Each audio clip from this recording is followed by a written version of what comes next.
Hello दोस्तों, welcome back to our YouTube channel. तो दोस्तों, आज हम बात करने वाले हैं शुंग वंश की। तो शुंग वंश की स्थापना कैसे हुई, किसने की, इसकी बात करते हैं। ठीक है, शुंग वंश की बात करते हैं हम।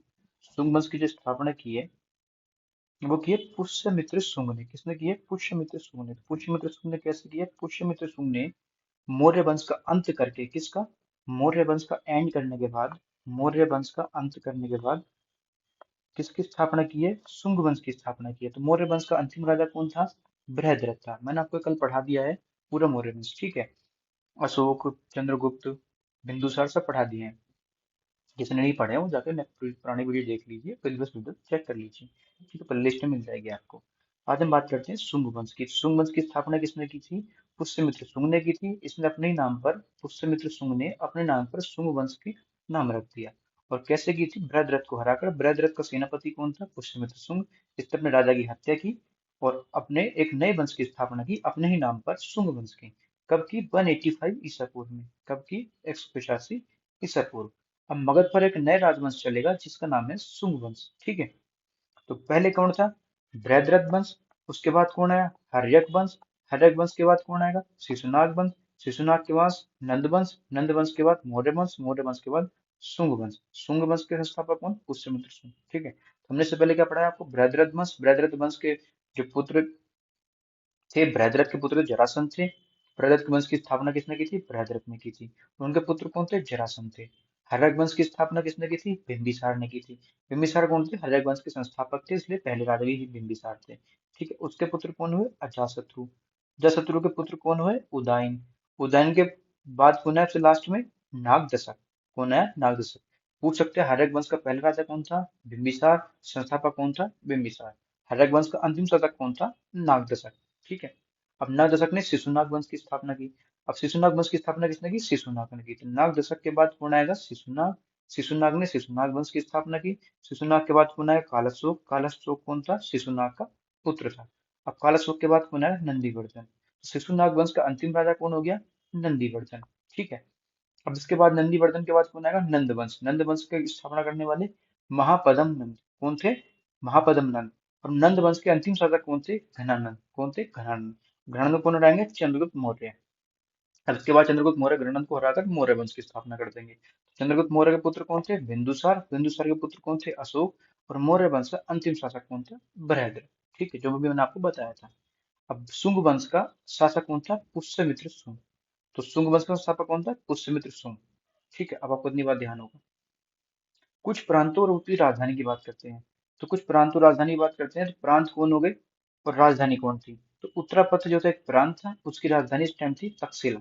उत्तरापथ की राजधानी कौन थी? तक्षशिला। अवंती जो राष्ट्र था उसकी राजधानी थी उज्जैन। कलिंग जो राष्ट्र था उसकी राजधानी थी तोसली। दक्षिणापथ जो राज्य था उसकी राजधानी थी सुवर्णगिरी।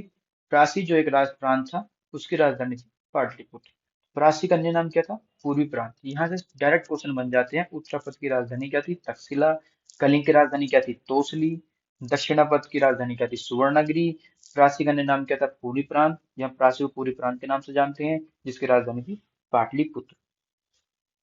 ठीक है, अब बात करने वाले थे हम पुष्यमित्र शुंग की, जिसने शुंग वंश की स्थापना की थी बृहद्रथ को हराकर। तो पुष्यमित्र शुंग किस धर्म से आता था? ब्राह्मण वंश का था। कौन से वंश का था? ब्राह्मण वंश का था। इसका एक अन्य नाम था ब्राह्मण साम्राज्य। एक अन्य नाम क्या था? ब्राह्मण साम्राज्य या शुंग वंश। ठीक है, अब शुंग वंश की स्थापना मैं आपको बता दी है, बृहद्रथ के हत्या करके की थी। बृहद्रथ के पर का कौन था? मौर्य साम्राज्य का अंतिम शासक था। ठीक, अब बात करते हैं शुंग वंश की राजधानी। शुंग वंश की राजधानी क्या थी? विदिशा। क्या थी? विदिशा थी।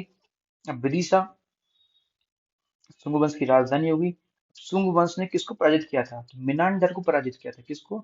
मिनांडर को पराजित किया था। मिनांडर कौन था? भाई मिनांडर था इंडो यूनानी। कौन था? इंडो यूनानी। ये कौन था? मिनांडर। ठीक है, मिनांडर कौन था? इंडो यूनानी। पतंजलि ने शुंग से 2 बार अश्वमेध यज्ञ कराए थे। तो अश्वमेध यज्ञ का जिक्र कहाँ मिलता है आपको? शुंग वंश में मिलता है। किसने कराए थे? पतंजलि ने कराए थे। किससे कराए थे? शुंग से। कभी अश्वमेध यज्ञ का आपको जिक्र कहीं नहीं मिला, लेकिन यहाँ मिलेगा शुंग वंश में। तो पतंजलि ने 2 यज्ञ करवाए। किससे करवाए? पुष्यमित्र शुंग से कराए।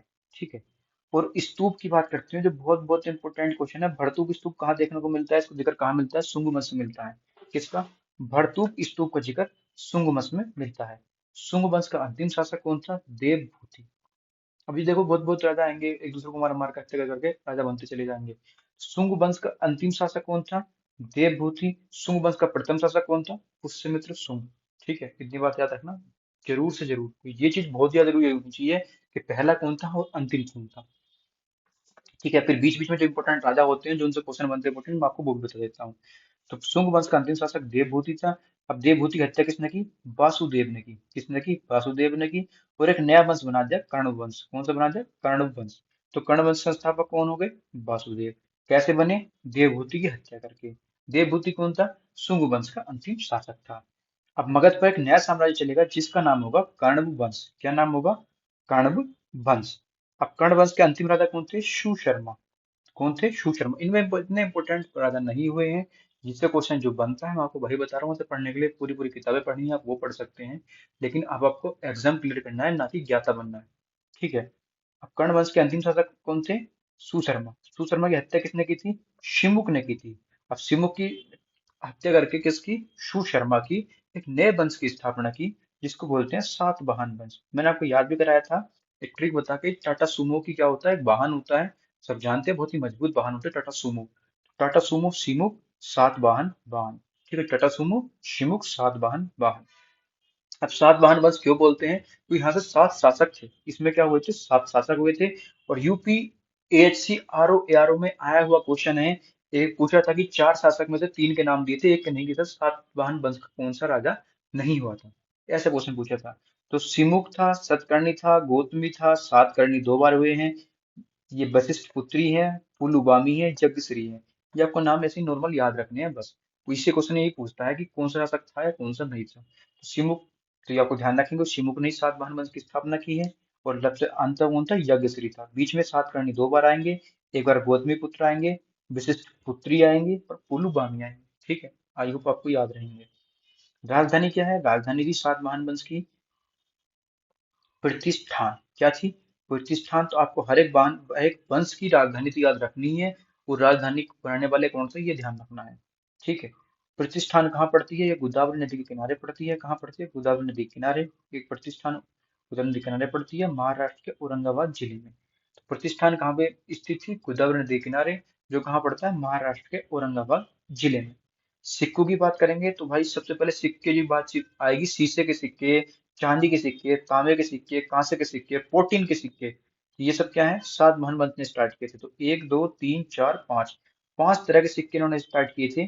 चांदी, तांबा, सीसा, प्रोटीन, कांसा। और शीशे के सिक्के ऐसे नहीं थे, शीशा आता था रोम से। तो ध्यान रखना, सबसे पहले शीशे के सिक्के स्टार्ट करने वाले वंश का नाम क्या है? सातवाहन वंश ने। पांच प्रकार के सिक्के चलाए थे, चांदी, तांबा, प्रोटीन, सीसा। चांदी, तांबा, प्रोटीन, सीसा और एक कांसा। ठीक है। तो चांदी, तांबा, कांसा तो नॉर्मल है, लेकिन सीसा, प्रोटीन बहुत ध्यान रखना है। ये आपको और कहीं नहीं मिलेगा, सिर्फ सातवाहन वंश में मिलेगा। ठीक है। सातवाहन वंश ने स्टार्ट की थी प्रथा, जिसे बोलते हैं भूमि अनुदान प्रथा। क्या स्टार्ट की थी? भूमि अनुदान प्रथा स्टार्ट की थी, जिसमें क्या था? ब्राह्मणों को भूमि दी जाती थी रहने के लिए, दान में। तो भूमि अनुदान प्रथा का स्टार्टिंग कहाँ से हुआ? सातवाहन वंश से हुआ। भूमि अनुदान प्रथा किसे कहते हैं? जिसमें ब्राह्मणों को रहने के लिए जब भूमि प्रदान की जाती है फ्री में, दान में, उसे बोलते हैं भूमि अनुदान प्रथा। ठीक है। राजकीय भाषा क्या थी सातवाहन वंश की? तो राजकीय भाषा थी प्राकृत और ब्राह्मी। किस लिपि में थी? प्राकृत लिपि और ब्राह्मी लिपि में थी। यहाँ से क्वेश्चन बहुत पूछता है, लिपि से भी, भाषा से। ये कैसा वंश था? पितृात्मक वंश था, मतलब पितृ, उसका फिर पुत्र राजा बनेगा, फिर उसका पुत्र राजा बनेगा, पितृात्मक वंश था। ठीक है। गोत्रमिक क्या था? तो ग्रामीण क्षेत्रों के प्रशासन का काम देखने वाले को क्या बोलते हैं? गोत्रमिक बोलते हैं। जैसे अपने यहाँ होता है ना काम, गांव का काम देखने वाले गांव का प्रधान होता है, उस समय गोत्रमिक होता था। तो गांव का काम देखने वाले को गोत्रमिक कहते थे। कार्ले का चैत्य, अजंता एवं एलोरा गुफाओं का निर्माण। क्या क्या है? कार्ले का चैत्य, अजंता एवं एलोरा गुफाओं का निर्माण कहाँ हुआ था? सातवाहन वंश में हुआ था। और इसके अलावा अमरावती कला का विकास भी कहाँ हुआ था? सातवाहन वंश में हुआ था। तो एलोरा गुफाओं का निर्माण किस वंश में होता है? सातवाहन वंश में होता है। भाई बहुत इंपॉर्टेंट क्वेश्चन आपको पता है। साथ में कार्ले का चैत्य और अजंता एवं एलोरा, ये ध्यान रखना ही है। अजंता एवं एलोरा तो आप ध्यान रखेंगे, अजंता एवं एलोरा सातवाहन वंश, प्लस साथ में कार्ले का चैत्य भी ध्यान रखना है। और अमरावती कला का विकास भी कहाँ देखने को मिलता है? सातवाहन वंश में देखने को मिलता है। और इसमें एक इंपॉर्टेंट बात हो रहा है, उत्तर व दक्षिणी भारत के बीच सेतु का काम भी किसने किया था? सातवाहन वंश ने किया था। ये क्वेश्चन बहुत बार आ चुका है और आई होप ये फिर से आएगा। और उत्तर व दक्षिण भारत के बीच सेतु का काम किसने किया है? सातवाहन वंश ने किया है। ठीक है। आपको वीडियो अच्छी लगी तो वीडियो को लाइक कीजिए। मैंने शॉर्ट में जितना हो सकता था आपको पढ़ाने की कोशिश की है, और क्वेश्चन बनेगा तो यहीं से बनेगा, शुंग वंश में से। ठीक है। तो आई होप वीडियो आपको अच्छी लगी होगी। वीडियो को लाइक कीजिए, चैनल को सब्सक्राइब कीजिए और बने रहिए हमारे साथ। मिलते हैं नेक्स्ट वीडियो में।